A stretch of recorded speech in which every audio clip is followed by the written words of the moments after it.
In the twilight of the Trojan War, as the embers of conflict lingered in the air, Odysseus, known for his clever mind and enduring spirit, conceived a plan to end the siege of Troy. The Greeks, having fought for 10 long years without achieving victory, were weary, yearned for home, and sought a final tactic to defeat the fortified city. Odysseus suggested an ingenious idea, constructing a colossal wooden horse, hollowed to conceal warriors within. The construction of the Trojan horse was a marvel, crafted with great care and bearing an appearance both majestic and ominous. Once completed, the Greeks feigned retreat, leaving the horse at the gates of Troy as an offering to the gods, concealing their soldiers inside it. Only a skeletal crew remained in camp, their ships hidden behind a nearby island, as though having departed for home. As dawn unfolded, the Trojans, curious and hopeful that the besiegers had finally departed, discovered the unfamiliar monument on their plains. With debates echoing among them, they eventually decided to bring the horse into their city, viewing it as a symbol of their victory over the Greeks. When night fell, and the Trojans slept under the triumph of false peace, the hidden Greek warriors emerged from the belly of the wooden beast. Freeing themselves swiftly, they opened Troy's gates to their comrades waiting outside. Thus, stealth and strategy, embodied in Odysseus' cunning plan, led to the fall of the once impenetrable city. The war, with its decades' worth of strife and sorrow, had reached its inevitable conclusion. Yet, in its wake, new stories were yet to be told, for Odysseus, victorious yet contemplative, looked longingly toward his distant home, Ithaca. Memories of his wife, Penelope, and young son, Telemachus, nestled within his heart, urged him to return. As the first light of spring emerged, the Greeks prepared their ships ready to sail the expanse of the open sea. Odysseus, leading his men, boarded his vessel, determined to navigate the path back to his cherished land. But, just as it seemed that a peaceful return awaited the triumphant warriors, a new journey laden with challenges unfurled before them. The gods, ever watchful and influential in the affairs of mortals, had set their sights on Odysseus. With Poseidon's ire stirred by earlier slights, the sea loomed as both a barrier and a passage. Thus, amid the hopeful reflections of new beginnings, hints of future perils whispered through the air, figuring ominously in the horizon ahead. The ships set forth, slicing through the calm waters as the sun dipped below the skyline, painting the world in hues of amber and crimson. A distant view of the burning Troy lay behind them, a somber yet triumphant reminder of what was left behind. As the Greek fleet sailed further into the open horizon, notions of home offered a beacon amid the encroaching challenges of the boundless sea. Though hope anchored the hearts of Odysseus and his men, the vast sea held mysteries and trials they had yet to comprehend. For the journey back to Ithaca was not merely a physical voyage, but a trial of spirit and resolve, a test only those of enduring hearts could aspire to complete. With Troy vanquished and the sails catching the gentle breeze, Odysseus embarked on his storied journey, his mind already anticipating the trials and memories waiting to be forged in the annals of time. Thus began the Odyssey, destined to become a legend, fraught with the echoes of divine intervention and the eternal pull of home. As night spread its quiet embrace over the sea, the Greek fleet drifted further from the remnants of war, entering the realms where new adventures awaited. And so Odysseus, ever the voyager, found solace in the knowledge that he was one step closer to returning home to Ithaca, to Penelope and Telemachus, to the life he longed to reclaim, a hope that would guide him through the perils yet to unfold. As the Greek fleet, led by the renowned Odysseus, ventured further into the open sea, the echoes of triumph from Troy's conquest began to fade. The waters seemed boundless, mirroring their hopes of a swift journey home. However, unbeknownst to Odysseus and his crew, The might of the sea was being swayed by the wrath of a vengeful god. Poseidon, god of the sea, nursed a deep resentment towards Odysseus for the blinding of his son, Polyphemus, whom he would soon encounter. With a flick of his trident, Poseidon set the sea into an uproar, determined to thwart Odysseus' journey from the very start. The serene blue of the sky transformed into a foreboding charcoal, and fiery orange lightning cut across the darkening expanse. A sudden gale caught the sails, and the fleet found itself helpless against the swelling, turbulent waves. Odysseus, quick to action, moved to secure the ship's rigging, urging his men to remain steadfast amidst the chaos. The roar of the storm was deafening, as if the sea itself was howling in dismay. In these moments, Odysseus exhibited the resilience and cunning for which he was so known. While other ships scattered into the distance, tossed like mere leaves on the ferocious sea, Odysseus steered his vessel with tenacity. He called upon his experience and sharp mind to guide him through the towering waves, each crest threatening to engulf their hopes. The storm raged on, unrelenting in its fury, for what felt like an eternity. Odysseus, unwavering, held the wheel with a determination born from a desire to see his homeland once again. Yet, the god's uproar was vast and overpowering, and his fleet was driven far across the ocean, scattering each ship to the whims of the tempest. Finally, the storm began to wane, its ferocity ebbing like the receding of a tide. The dark clouds gradually parted, revealing the calming glimmers of dusk upon a tranquilizing sea. The respite was a welcome embrace for the weary souls aboard. However, as calmness returned, the reality of their new plight set in. Odysseus, his heart still steady, surveyed the expanse before him, a once familiar sea, now an unknown wilderness. Odysseus and his remaining crew, diligent in their spirits, regrouped and took stock of their losses. The scattered fleet left them more alone than before, forging a reminder of both adversity and perseverance. Yet, the men remained hopeful, encouraged by Odysseus's unwavering resolve. Their disorientation was evident, but Odysseus's leadership instilled a sense of purpose even amidst uncertainty. As calm prevailed, the men resumed their journey, their spirits braced for the trials that lay ahead. Though battered and uncertain of the course, Odysseus was undaunted. He knew the journey home was fraught with challenges, both earthly and divine, but his determination to return to Ithaca never wavered. Their path may have been altered by Poseidon's fury, but Odysseus and his crew pressed onwards, drawn by the faint whispers of the shores they longed to see. In the distance, the silhouettes of land beckoned, a hint of the trials yet to encounter as they navigated closer to the enchanting isle of the Lotus-Eaters, a place where both time and purpose could so easily drift away. With the storm behind them, Odysseus and his crew set their sights on the mysterious shores ahead. The vast sea stretched endlessly, carrying their vessel toward unknown lands. As the sun rose on a new day, they reached a land bathed in gentle summer light, its coast lined with strange flowers whose delicate petals swayed in the soothing breeze. This was the island of the Lotus-Eaters, known not for its danger, but for its enticing tranquility. Odysseus, always wary of unfamiliar territories, chose a few of his men to explore and assess the island's nature. The chosen explorers wandered the soft sands and lush meadows, finding themselves in a landscape of inviting beauty. The air was fragrant with the scent of the peculiar lotus flowers, soft yellow and blush pink under the warm sun. Curiosity guided the men to taste the nectar of the lotus, unaware of its effects.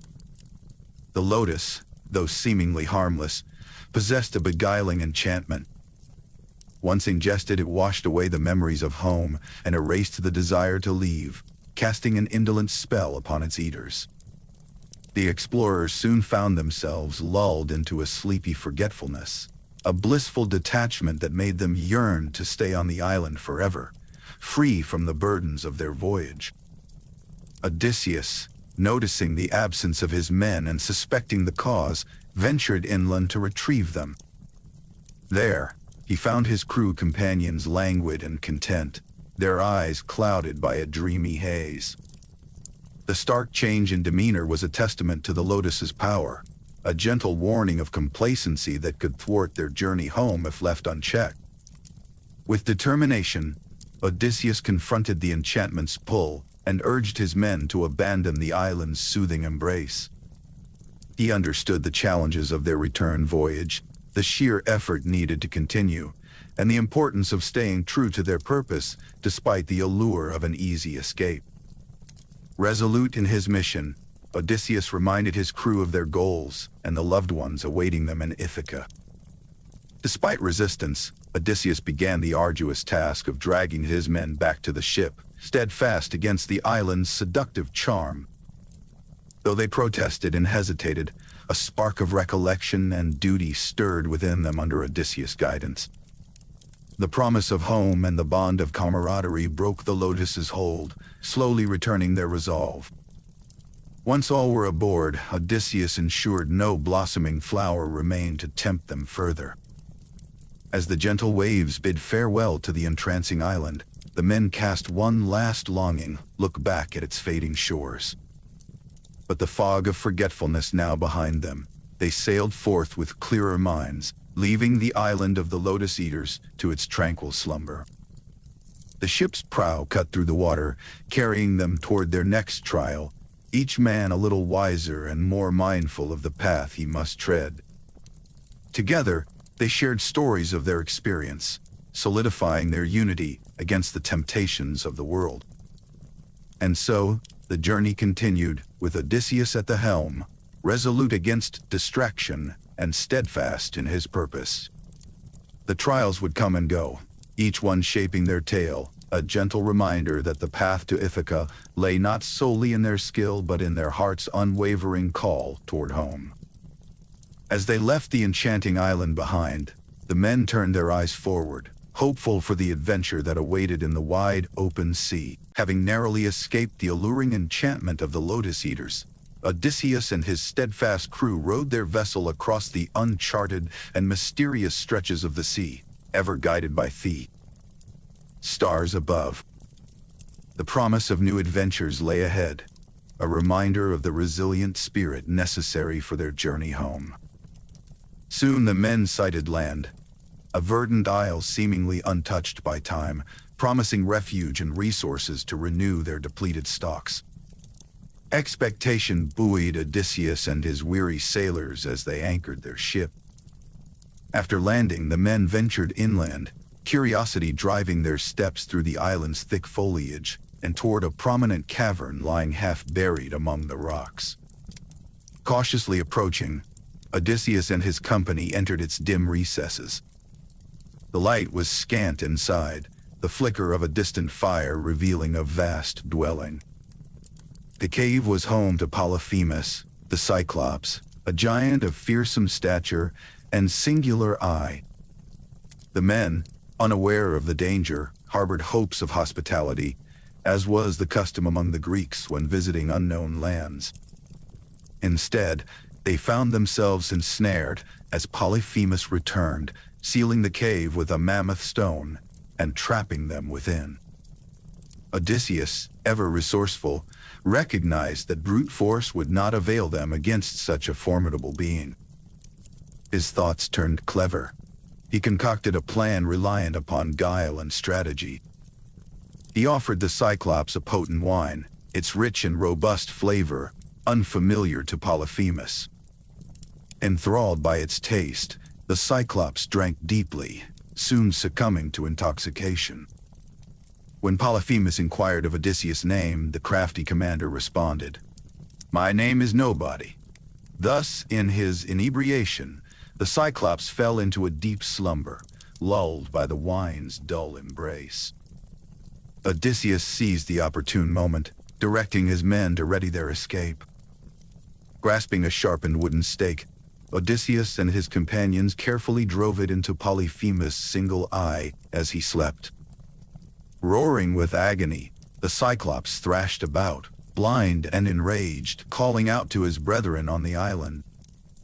Yet, when they inquired of the cause, Polyphemus could only scream that nobody had harmed him, leading the others to dismiss his cries.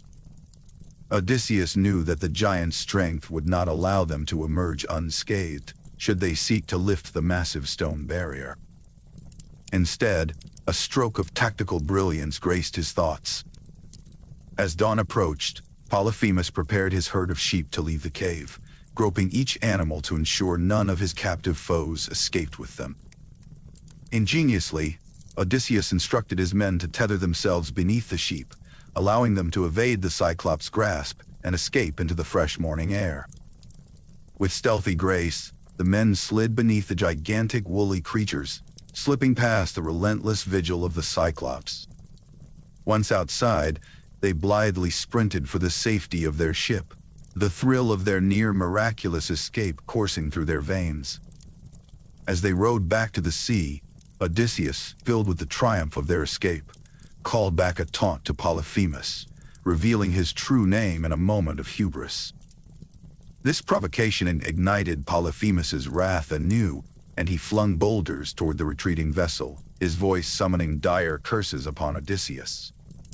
Reaching further depths of rage and pain, the Cyclops implored his divine father, Poseidon, to visit retribution upon Odysseus, calling for the sea to forever impede his journey home.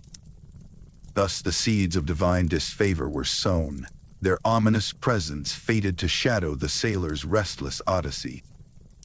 Yet, within the quietude of the unfolding day, the men did find solace, their hearts buoyed by their deft resourcefulness and spirited camaraderie. Withdrawing from the island's shores, they set their sails anew, leaving behind the echoing roars of the blinded Cyclops, Polyphemus.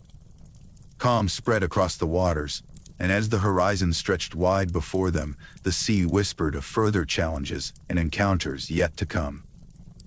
The men held their gaze steady, aware that the sunlit path home would not easily yield the treasure they so deeply sought. Odysseus set sail from the perilous island of the Cyclops, his heart carrying both relief and the looming shadow of Poseidon's vengeance. After navigating the vast expanse of sea, Odysseus and his weary crew arrived at the floating island of Aeolia. The island was home to Aeolus, the keeper of the winds, known for his gentle hospitality towards travelers. Upon their arrival, Odysseus and his men were warmly welcomed by Aeolus, who eagerly listened to the tales of their journey so far. Seeing the honesty and persevering spirit in Odysseus, Aeolus decided to help them by controlling the unpredictable winds that plagued the sea. In a gesture of goodwill and understanding of the hero's plight, Aeolus presented Odysseus with a special leather bag guide. This extraordinary bag was enchanted with all the winds of the world, except for the west wind, which Aeolus commanded to guide them safely toward Ithaca. The men marveled at the gift, its contents destined to aid their return home, bringing a sense of renewed hope amidst the crew. Tired yet encouraged, Odysseus and his men boarded their ship, eager to catch sight of Ithaca once more. For 9 days and nights, the west wind pushed them along, smoothing their path across the gentle waves. The hope of reuniting with their families back in Ithaca warmed their spirits, each man dreaming of the long-awaited reunion with loved ones. The journey was calm, Ithaca almost within their grasp. However, Odysseus, exhausted from steering the ship, succumbed to sleep, entrusting the course to his crew. As Ithaca's shores came into view, a sense of curious trepidation arose among the crew members. Their imaginations wandered. What wonders lay hidden within the mysterious bag Aeolus had gifted? Suspicions grew, whispers filled with promises of untold wealth. Acting on unchecked curiosity, they untied the thrumming bag. Instantly, the winds escaped, swirling into a violent tempest spiraling out of control, throwing the ship into chaos. The gentle west wind was overwhelmed by the fury of Aeolus's contained squalls, driving the ship far from Ithaca's comforting silhouette. Odysseus awoke to bitterness and confusion. Heartbroken by the mishap, he could only watch as the island of his dreams disappeared beneath the distant horizon. Resigned and understanding the unfortunate folly, Odysseus directed the ship back to Aeolus, hoping for another chance at his mercy. When they reached Aeolia once more, Odysseus humbly pleaded for assistance. Yet Aeolus, having witnessed how his gift was squandered due to human folly, denied them further aid. He reasoned that such misfortune must surely equate to the displeasure of the gods, beyond his mortal ability to rectify. Dejected, and with heavy hearts, Odysseus and his crew set their sails anew, knowing they must rely on wit and courage for the challenges awaiting them. Thus, the journey continued into the wide embrace of the uncharted sea, the ship carrying the burden of previous mistakes and the earnest hope for redemption. With heads bowed but spirits yet unbroken, Odysseus and his men faced forward, anticipating new lands and fresh trials that lay beyond the horizon. As the soft hues of dusk settled over the horizon, Odysseus and his fleet drifted into a harbor that promised tranquility and respite. The waters lay calm, reflecting the sky's serene visage. Yet, beneath this peaceful exterior, Odysseus' instincts whispered of caution. Years of navigating treacherous waters had taught him that danger often hid in places of apparent peace. The crews docked, hearts lightened by the prospect of rest. However, Odysseus observed the high cliffs surrounding the bay, their shadows stretching like the watchful eyes of an unspoken threat. When the men disembarked, they were met by the looming figures of the Laestrygonians. These giants, at first seeming congenial, soon betrayed their ferocity. In a swift, shocking transformation, the hosts became adversaries. Their smiles turned to snarls, and with startling force and precision, they began to rain destruction upon the fleet. Boulders fell from the cliffs above, wreaking havoc on the ships below, crushing wood and flesh alike. It was an ambush masked in the guise of welcome. Amid the onslaught, Odysseus' strategic mind surged into action. With urgency tempered by experience, he directed his remaining crew with clarity and purpose. His voice, though drowned by chaos, carried the weight of leadership and survival. It was his quick thinking and resilience that propelled them toward the solitary ship that had avoided destruction. As the Laestrygonians closed in, Odysseus led his men through the turmoil with dexterity. He made each decisive move, his cunning dictating their escape route. Together, they pushed past despair, channeling their grief into the urgent rhythm of rowing. Each stroke distanced them from the disaster that had befallen their comrades. The ship broke free from the tightening grasp of the harbor, slipping into the open sea's familiar embrace. Behind them lay the devastation of a fleet undone, the heartache of friends lost to the cruel whims of fate. Where once a proud assembly had voyaged, only one ship now bore witness to the trials shared. At sea once more, the weight of loss settled heavy upon Odysseus and his men.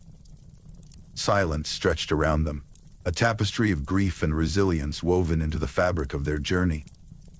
Yet within each soul, a flicker of hope persisted. The voyage home had become more than a destination. It was a testament to fortitude and unyielding spirit. Though hearts ached under the burden of their losses, a new resolve kindled within Odysseus. He grasped firmly onto the hope of reunion and the warmth of Ithaca awaiting. His thoughts navigated the delicate balance between sorrow and determination, each guiding them toward the promise held by the horizon. With night descending, they clung to the compass of celestial constellations, symbols of guidance and resilience. Odysseus, though weary, vowed undeterred by former losses.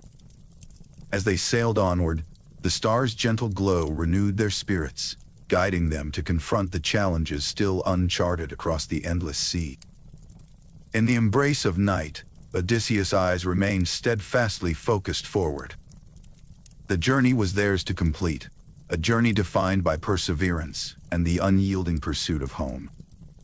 As the harbor of the Laestrygonians faded into the night, Odysseus resolved that no force, no tempest of emotion, nor brute strength could divert them from their rightful path back to Ithaca.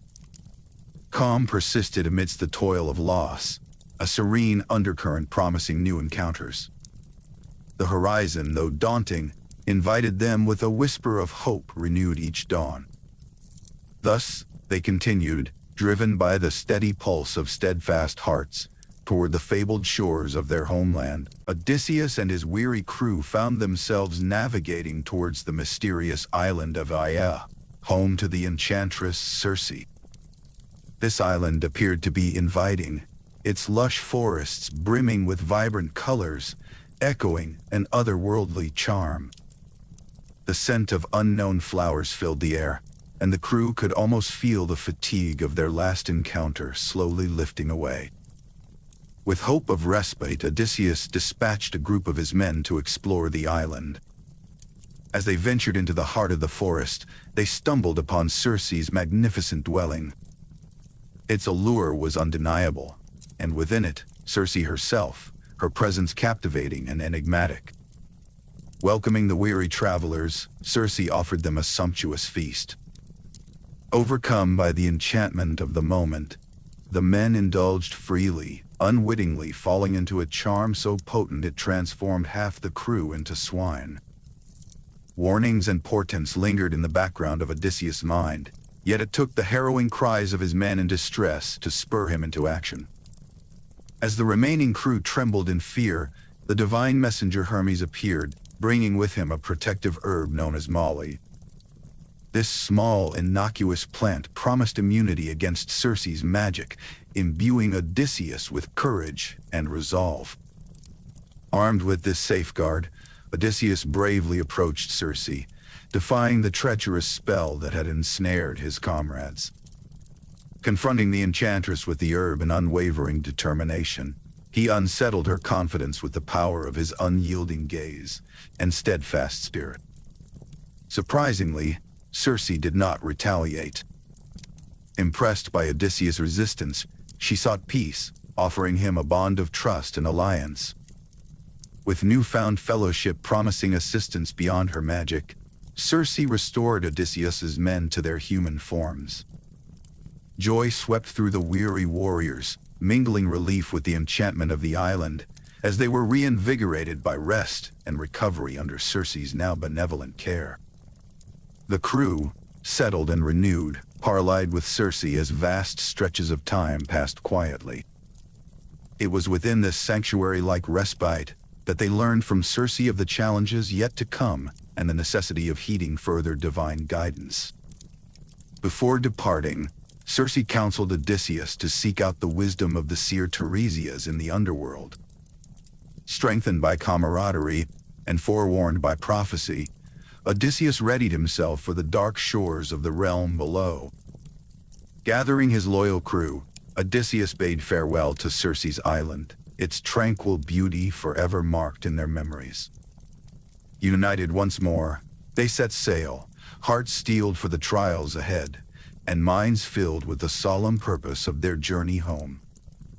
This next Odyssey called them to night-ridden shores, promising new encounters and challenges beyond mortal realms. With the gentle farewell of Circe, Odysseus began preparations for what lay ahead, a descent into the shadowy realm of the Underworld. The promise of prophecy, a beacon in the gloom, guided him as he sailed into realms unknown. This journey was not made lightly, for it was a voyage into the land where voices of the past echo with unspoken truths. Circe had advised Odysseus to seek the wisdom of Tiresias, the blind prophet, whose insights would light a path through the trials yet to come. Thus, embarking from the tranquil shores of Aeolus, Odysseus set his course towards the boundary between the living and the departed. Upon reaching the entrance to the Underworld, Odysseus and his men performed the ancient rites as Circe had taught them. A sacrificial pit was dug, offerings made of honey and milk, wine and water, and around it the shimmering blood of black ram and ewe flowed into the earth. With solemnity, Odysseus called out to the shades that hovered beyond the veil, inviting them to drink and speak of their wisdom. Through the misty twilight, the ethereal shapes of the deceased began to gather. Faint whispers and fleeting forms danced flickeringly at the edge of sight. Among them was the venerable Tiresias, slowly hovering forward, guided not by sight but by the echoes of Odysseus' summons. With a voice both distant yet resonant, Tiresias spoke of challenges to come, advising caution in the face of temptation, and foretold the journey's dangerous encounters. His words carried a weight both sobering and enlightening, urging Odysseus to remain steadfast and wise. Within this dim and solemn assembly, Odysseus saw familiar faces, spirits of those whom fate had claimed. There was the haunting visage of Anticlea, his mother, who graced him with tales of home and family, painting pictures of Ithacan life since his departure. Her words filled him with a longing both comforting and poignant, renewing his resolve to return. Nearby hovered the shades of fallen comrades, those who had shared in the glory of Troy, but were denied the journey home. Among them, the figure of Agamemnon imparted dark tales of trust betrayed, advising caution as a constant companion. The presence of these noble spirits, touching his memories and convictions, deepened Odysseus' determination, anchoring him against the perilous currents of fate. As dawn threatened to draw near, the time came to depart. With hearts burdened yet enlightened, they took their leave from this world of shadows, returning to the realm of light and air. The prophecy of Tiresias echoed in Odysseus' mind, guiding his charted course towards the trial-loving sea. His heart bolstered by foresight and wisdom gained, Odysseus resumed his journey with a silent but unyielding promise to overcome each obstacle met on the path to Ithaca and to claim once more the embrace of home. Amidst the whispers of departed souls and embers' gentle dying glow, the ship turned towards the horizon, away from the murmur of the past, and towards the challenges that lay upon the living sea. As the cool sea breeze embraced the ship, Odysseus prepared his weary crew for the impending trials. Having gained wisdom from his dark journey in the underworld, the importance of diligence and loyalty resonated within him. The ship's bow cut seamlessly through the gentle waves, guided by the resolve instilled by Tiresias' prophecy. Their course brought them to an area renowned for its enchanting yet perilous allure, the realm of the Sirens. Mysterious and lethal, the Sirens' song had lured many to their doom. Odysseus, with foresight, had instructed his men to fill their ears with beeswax. Heeding his warning, they diligently sealed out the haunting melody that would soon fill the air. Ready to face the mystery ahead, he commanded them to bind him securely to the mast, where he alone was to hear the sirens' call. As they drew near, a sonorous melody reached the ship, stirring an irresistible charm meant for Odysseus alone. His heart wavered as the intoxicating song promised knowledge and delights untold. Yet, shackled by loyal bindings and the steadfast trust of his crew, Odysseus remained a spectator to the hypnotic enchantment. Their focus unyielding, the crew sailed past the Sirens' Island, leaving the seduction behind without faltering, Odysseus's yearning cries drowned out by their resolute hearts. With celebration tempered by vigilance, they journeyed onward, steering toward a passage fraught with the forgotten legends of Scylla and Charybdis. Entering this narrow strait was to tempt fate itself. On one side loomed Scylla, a monstrous figure known for snatching sailors from the decks of passing ships. On the other threatened Charybdis, the relentless whirlpool that swallowed the sea whole. In the encroaching shadow of the dark rocks, Odysseus' heart weighed heavily with the knowledge that sacrifice would be unavoidable. Heeding Circe's counsel from their past meeting, he navigated closer to Scylla's domain, knowing that the alternative risked the loss of their entire vessel to Charybdis' voracious maw. Prepared for what lay ahead, the crew rowed steadily, painted figures against the indigo sea and emerald rocks. The passage was tight, and despite their prowess, the ominous silence was abruptly broken. Scylla struck, her 6 heads descending swiftly.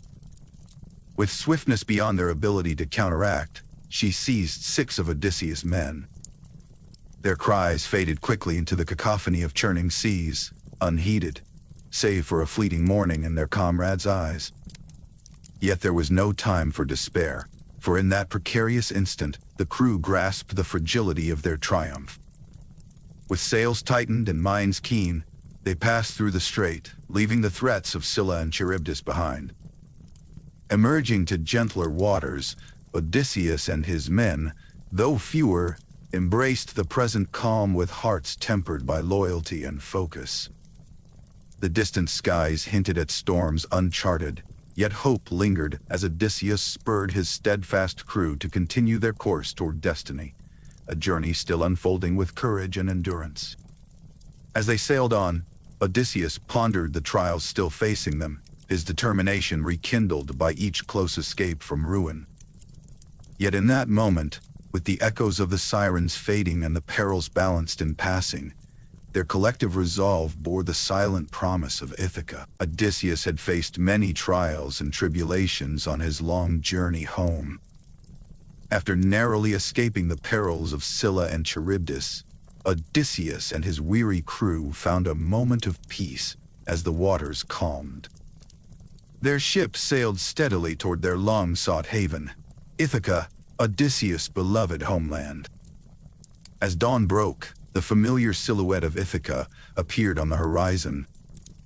The shores were softly illuminated by the golden light, promising the warmth of home. Yet Odysseus was prepared, knowing not what awaited him after so many years away. Upon reaching the coastline, he kept his identity hidden, for the trials were not yet over. Athena, the wise and protective goddess who had watched over him, appeared to Odysseus. With her divine grace, she disguised him as an old beggar, ensuring that he could move unnoticed. Trusting her guidance, Odysseus set foot on Ithaca's soil, feeling the familiar earth beneath his feet. He made his way to the humble dwelling of Eumaeus, the loyal swineherd. Eumaeus, though unaware of host or guest's true identity, welcomed the disguised Odysseus with kindness, offering him food and a place to rest. Within this humble refuge, the stoic wanderer found a quiet peace, though his heart yearned for the family he had not seen for countless years. During his stay, Odysseus learned from Eumaeus about the woeful state of his household. The suitors, men who sought to lay claim to Penelope and the kingdom, plagued his halls with their greed. Yet within this troubling tale, there shined the stars of loyalty and devotion. Penelope, whose faith remained unbroken, and Telemachus, his son grown tall and brave, still hoping for his father's return. It was in this moment of serene reflection that Telemachus, recently returned from his search, entered Eumaeus' dwelling. With a tender sense of destiny, Athena lifted the veil of disguise from Odysseus, and father and son gazed upon one another. Tears of recognition filled their eyes as they embraced for the first time in many years, each feeling the weight of lost time replaced by joyful reunion.